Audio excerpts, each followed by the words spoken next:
What's up, guys? Welcome back to the channel. Dave's RC. This is Dave. So it's about high time that we get this P-51 buttoned up. I mean, there's not much more to do. There's not a lot to do on it, like, period. I'm assuming that one of my kids, hit this. And I really didn't have them in there very tight because I knew I was going to have to open this thing back up again anyways. I really didn't want to, but for moving purposes, I had to put it together. I was always under the impression, or under the assumption, and had myself convinced that I was going to get rid of that fuel tank that this plane came with. I mean, everything that I've seen or read or heard, they really shy away from using the tanks and everything that go with. Sorry about that, guys. I got a pop-up ad on my phone, and it shut my camera down. I'm so sick of the pop-up ads. Ever since we switched over to US Cellular, I have been bombarded with just every single pop-up ad that you can think of, and it's not like the pop-up ad, it trumps everything. I could be in the middle of a text message, in the middle of a call. It doesn't matter. The pop-up ad's coming through, whether I like it or not. I got a pop-up blocker. It stopped for a while, and then it started back up again. So I'm going to have to delete the pop-up ad and then uninstall it, reinstall it, and see if that helps. See if it goes back to working again. So, a couple of things.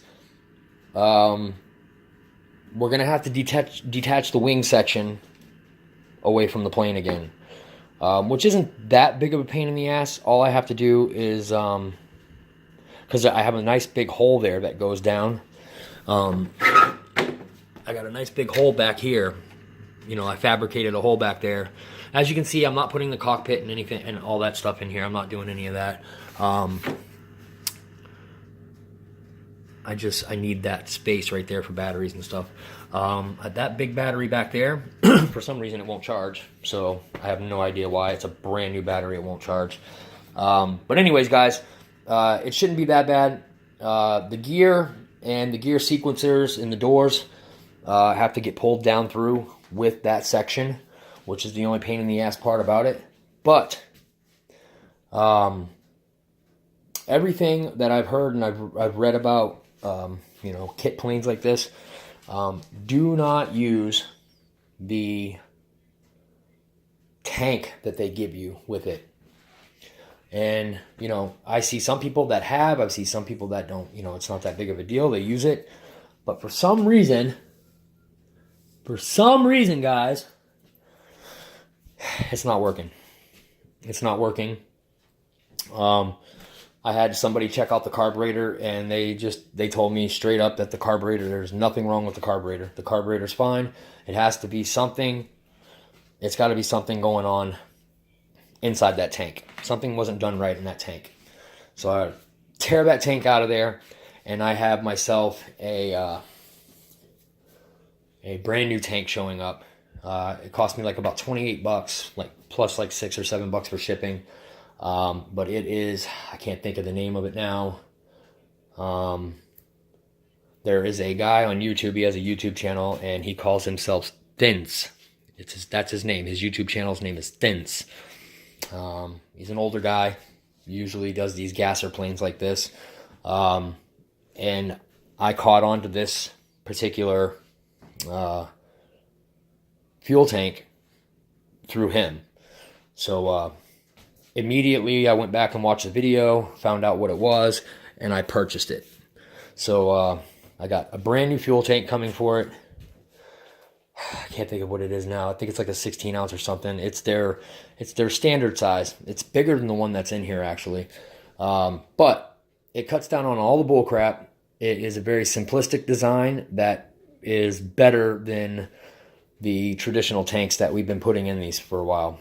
So you see them in a lot of 3D planes. It's got like this carbon fiber tube that goes over down goes over the line down to the clunk, so that the clunk and the hose can't bend back and tweak and pinch. So I don't know, man. This plane needs to get finished up. So what I'm gonna do is put the new fuel tank in it, put some fuel in it, and then I'm gonna try starting this thing. And if no fuel goes into this damn carburetor after that, after putting the new tank in, and I know that there's no issues with the tank, if I still can't get fuel to go into this damn carburetor, then I'll know damn good and well it is the carburetor. And I already have one on the way anyways. A lot of things are back ordered right now. Not back ordered, but because of the holiday season, my 2 gyros from Banana Hobby, they haven't even been shipped yet. The fuel tank hasn't been shipped yet. So it's the little things that haven't been, hasn't been shipped yet.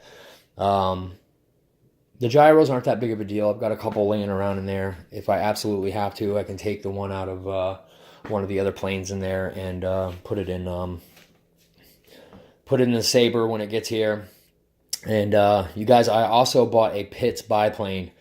It's just a little like 1200 millimeter, 1150 millimeter like Pitts biplane. I think it might be a Dynam, or I'm not sure if it's a Dynam. I'll have to double check, but I just know that it's a red Pitts biplane. It also comes in yellow.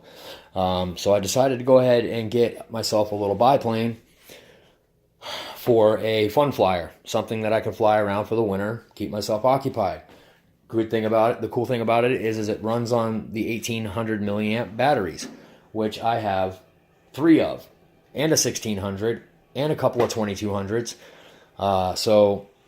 And I think you can also bump this thing up and run it on 4-cell as well.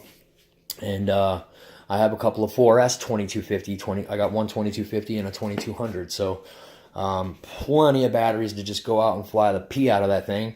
But it's going to keep me occupied as long as there's snow on my field. If there's snow on the field, I can fly the biplane. If there's no snow on the field, I can take out all my other planes.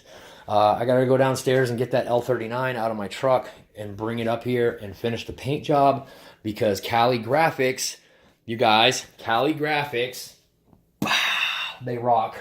Cali Graphics has sent out my my Top Gun decals for the L39.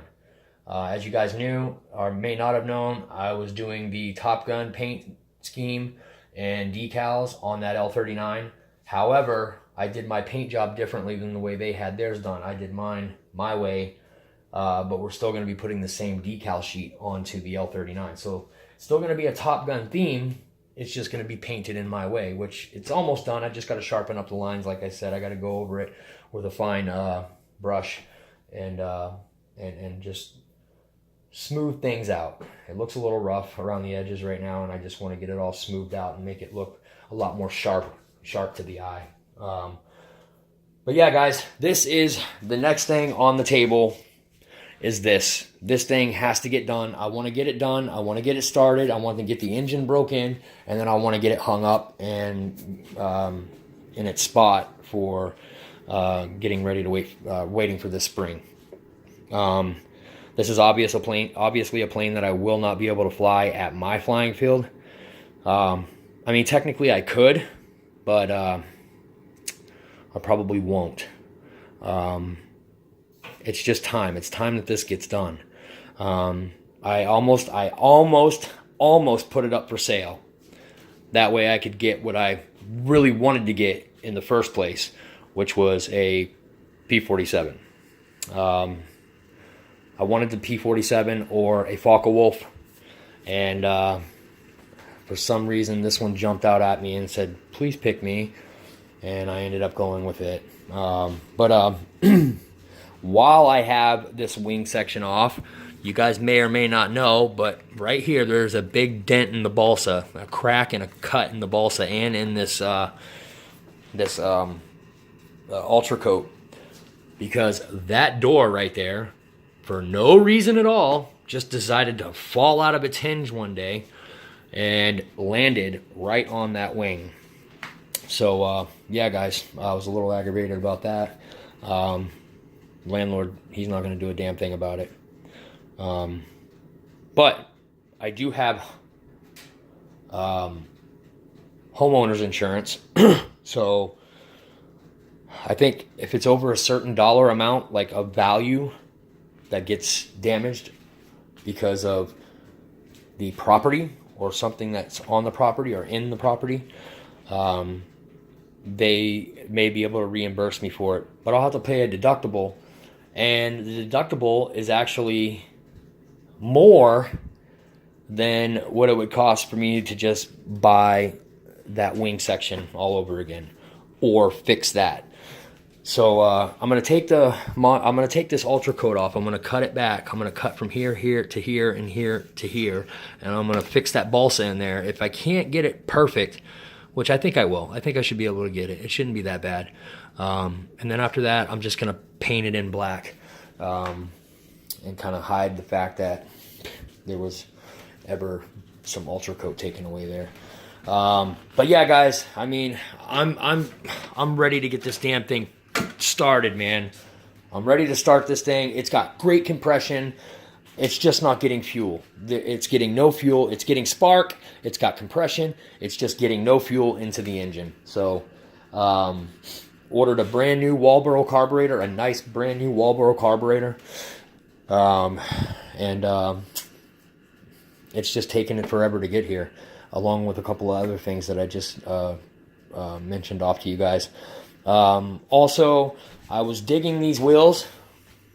You guys see the wheels down there, the wheels that are on this?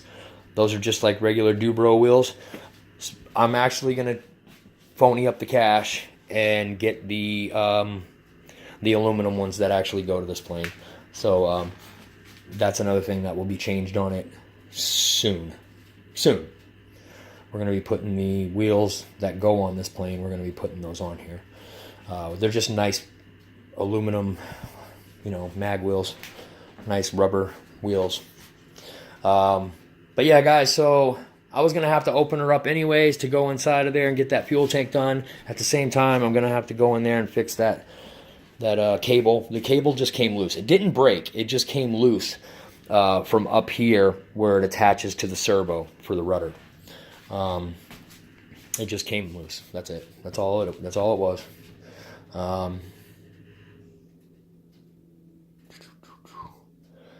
It's time. It's time to get that damn P-51 finished. I want to get it finished and out of my face, and put away until the spring comes, where I can get out and I can start taxiing it around and get up the courage to take off with it. But that's it, guys. That's all I got for you right now. Tomorrow, the Sabre will be here tomorrow. The t-shirts are already here. I just haven't gone over and gotten them yet. I'm just going to wait until tomorrow when I go to pick up the Sabre to go pick up the t-shirts. So Skip, I have your t-shirt. I've got a couple of kids that I coach. They wanted t-shirts. And then I have the 2 contest winner t-shirts. So you guys watch this video. I need to get addresses from you guys. Scott and Toby, I already have your addresses. Your t-shirts will be coming in the next order. When I order the next ones at the beginning of next month, I'll send out you guys' t-shirts. So you guys got your planes. I just wanted to make sure that the guys that didn't get planes, that won a t-shirt on that contest, get their t-shirts. And then you guys will get your t-shirts out of the next order. Let me know what size you guys are. Scott Thompson and Elephant Cyclops, or Cyclops Elephant. You guys let me know what your t-shirt size is. That way I can get the right size for you. They run a little big, so just remember that. Mediums look more like larges, and larges look more like extra larges, and extra larges are huge. Yeah, guys, that's it. I'm Dave. This is Dave's RC. And we're at it, guys. We're doing what we can with what we got. Waiting on parts. That's always a big thing. Waiting on parts. I ordered that carburetor a while ago, before Christmas, and it's still not here, though. But that's it, guys. I'm Dave. Dave's RC. We'll catch you guys in the next vlog. Peace!